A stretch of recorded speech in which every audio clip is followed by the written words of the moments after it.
I stared at Mark Davidson across his mahogany desk, maintaining a neutral expression as he delivered the news with barely concealed satisfaction. His words hung in the air between us. We're restructuring the department, and unfortunately, your position won't exist after next month. I see, I said quietly, watching his smirk grow wider. But before you go, he continued, leaning back in his leather chair, you'll need to train your replacement. Jennifer starts tomorrow. I expect you to show her everything about running our marketing division. Our marketing division. The irony of his words almost made me laugh. If only he knew. My name is Sarah Mitchell, and for the past 12 years, I've been the marketing director at Davidson Tech Solutions, or at least that's what everyone thought. The truth was far more interesting. 3 months ago, I had secretly purchased the entire company through a holding corporation I built over the years. Mark had no idea that the MKS Ventures that now own Davidson Tech was actually named after my initials, Sarah Katherine Mitchell. Of course, I replied, keeping my voice steady. I'll make sure Jennifer learns everything she needs to know. Mark nodded, clearly pleased with my docile response. Good. I knew you'd be professional about this. Too many people get emotional when they're let go. I thought about the stack of documents sitting in my lawyer's office, waiting to be filed tomorrow morning. Yes, emotions can certainly get in the way of business decisions. As I walked back to my office, I couldn't help but reflect on how I got here. 12 years ago, I'd started at Davidson Tech as a junior marketing associate. Back then, the company had been run by Mark's father, Robert Davidson, a brilliant businessman who saw potential in everyone, regardless of their gender or background. Under Robert's leadership, I'd flourished. He'd mentored me, challenged me, helped me grow from an eager rookie into a seasoned professional. When he promoted me to marketing director 7 years ago, he told me something I'd never forget. Sarah, success isn't just about making money. It's about building something that matters. But 3 years ago, Robert had passed away suddenly, leaving the company to his son. Mark had immediately started dismantling everything his father had built. The inclusive culture, the emphasis on innovation, the focus on employee growth. All of it replaced by a toxic environment of favoritism and short-term profit chasing.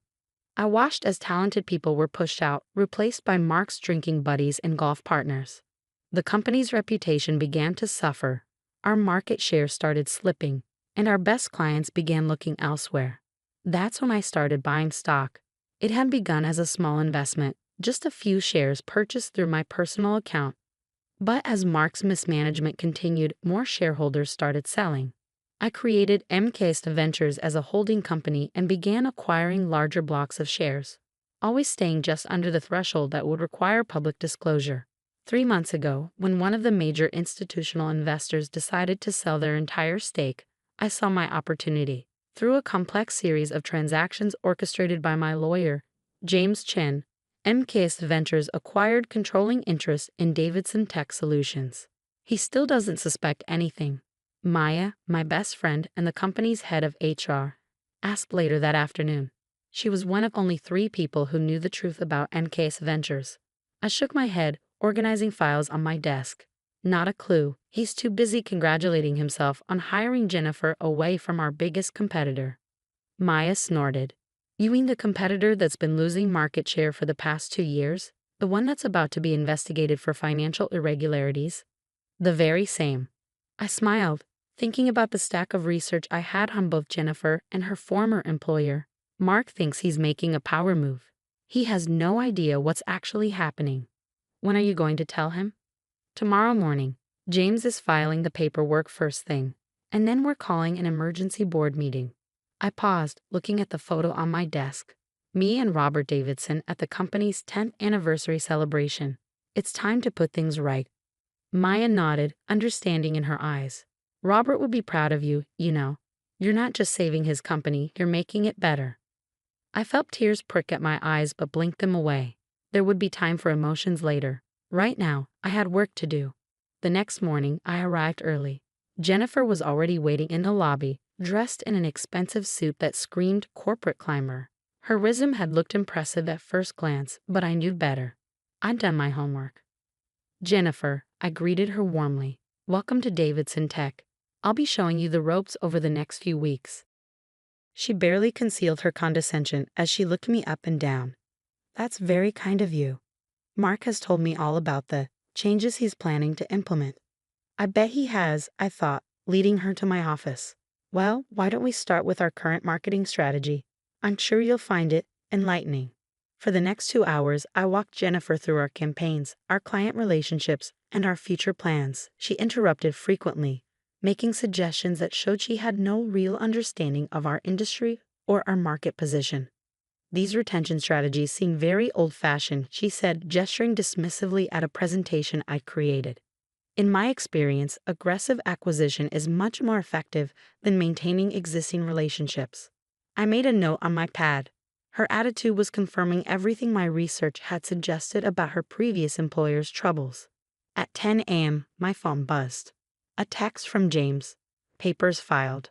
Board members notified. Meeting set for 11. Jennifer, I said, standing up, I'm afraid we'll have to cut this morning's training short. There's an emergency board meeting I need to attend. She looked surprised. Board meeting. But Mark didn't mention. No, I smiled. I don't suppose he did. I left her to my office and made my way to the conference room. Mark was already there, face red with anger as he talked on his phone. What do you mean, emergency board meeting? I'm the CEO. I have to approve any board meetings. He looked up as I entered, covering the phone with his hand.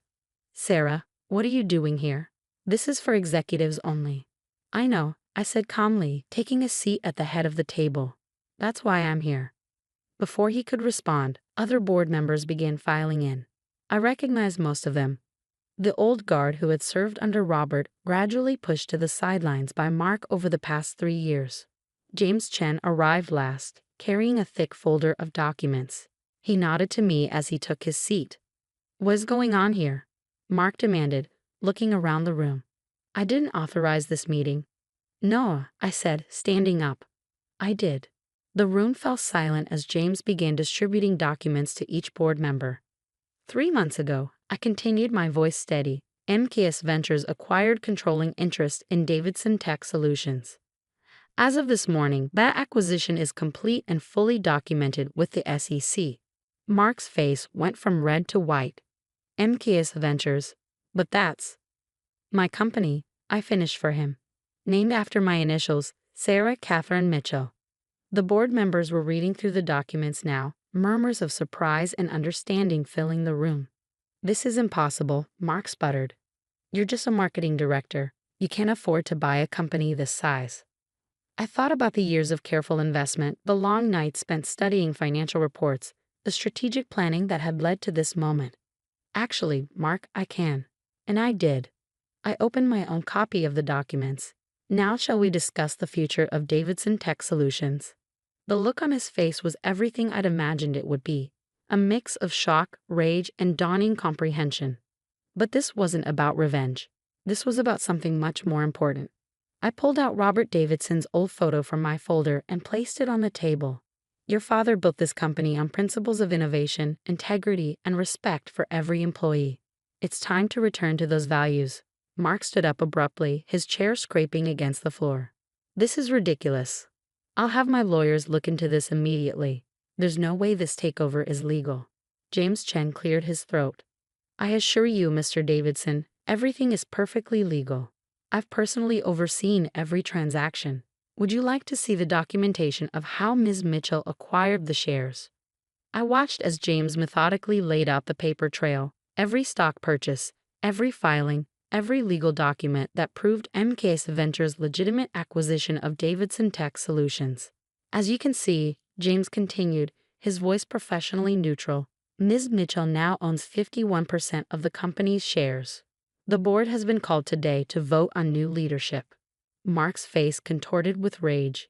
You sneaky little. I'd choose your next words very carefully. I interrupted, my voice cool. The board is watching. And they were. Every member sat alert, documents in hand, watching the drama unfold. Many of them had worked with Robert, had seen the company's decline under Mark's leadership. Members of the board, I said, standing to address them directly, for the past 3 years, we've watched this company lose market share, valuable employees, and most importantly, its identity. The culture of innovation and integrity that Robert Davidson built has been systematically dismantled. I began distributing another set of documents, charts showing the company's declining performance under Mark's leadership. Our profit margins have dropped 40% in 3 years. We've lost 12 major clients. Employee turnover is at an all-time high. But more than that, we've lost our way. The board members nodded, examining the numbers. They'd seen the decline firsthand, even if they'd been powerless to stop it. This isn't just about numbers, I continued. It's about who we are as a company. Robert Davidson built this company to be more than just another tech firm. He wanted to create something that mattered. Oh, spare us the sentimental garbage, Mark spat. Business is about profit, not your precious feelings about my father. A board member, Janet Chen, no relation to James, spoke up. Actually, Mark, business is about sustainable growth and strong leadership. Something we haven't seen much of lately. Others began nodding in agreement. The tide was turning. I moved to vote on new leadership, Janet said firmly. I second the motion, another board member added. Mark looked around wildly, realizing he was losing control. You can't do this. I'm a Davidson. This is my company. No, I said quietly. It was your father's company, and he knew that leadership isn't inherited. It's earned. The vote was quick and decisive. Within 15 minutes, Mark Davidson was no longer CEO of Davidson Tech Solutions. Security was called to escort him from the building, his face purple with rage as he shouted threats about lawsuits and revenge. As the board filed out, Janet stayed behind. That couldn't have been easy, she said, squeezing my shoulder. But it was necessary. I nodded, feeling the weight of responsibility settling on my shoulders. The hard part's just beginning. And it was. The next few weeks were a whirlwind of activity. First, there was Jennifer to deal with. She'd been hired by Mark specifically to replace me, but her contract hadn't been finalized. After a brief conversation where I outlined my concerns about her previous employer's practices, she decided to pursue other opportunities. Then came the task of rebuilding. Maya and I worked late into the night, reviewing personnel files, identifying talented employees who'd been sidelined under Mark's leadership. Look at this, Maya said one evening, pulling up a file. Thomas Chen in engineering, he's been passed over for promotion 3 times, despite having multiple patents and excellent performance reviews. Let's set up a meeting, I replied. We need people like him in leadership positions. Slowly but surely, we began to reshape the company. I reinstated the mentorship program Robert had started. We revived the innovation lab that Mark had shut down. Most importantly, we started rebuilding the culture that had made Davidson Tech special. A month after the takeover, I sat in what had once been Mark's office, now significantly redecorated, reviewing our progress with Maya. Employee satisfaction scores are up 30%, she reported, and we've had 3 former employees reach out about coming back. I smiled, thinking about the changes we'd made. The office felt different now, more energetic, more alive. People weren't afraid to share ideas or raise concerns. But not everything was smooth sailing. Mark, true to his word, had his lawyers examine every aspect of the takeover. They found nothing irregular, but the scrutiny was stressful. Then there were the industry rumors he tried to spread, suggesting the company was unstable under new leadership. We answered those rumors with results. Within 6 months, we'd not only stabilized our market position but begun to grow again.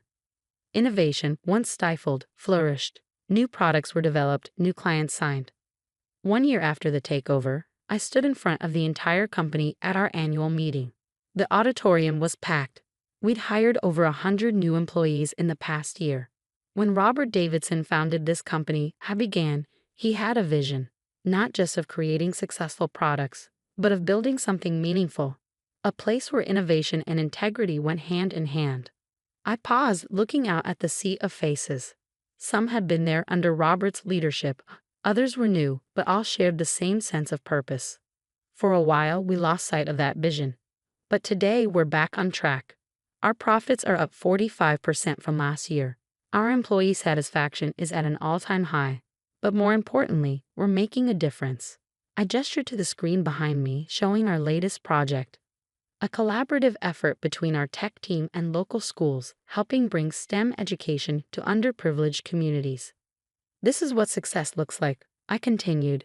Not just numbers on a spreadsheet, but real impact on real people's lives.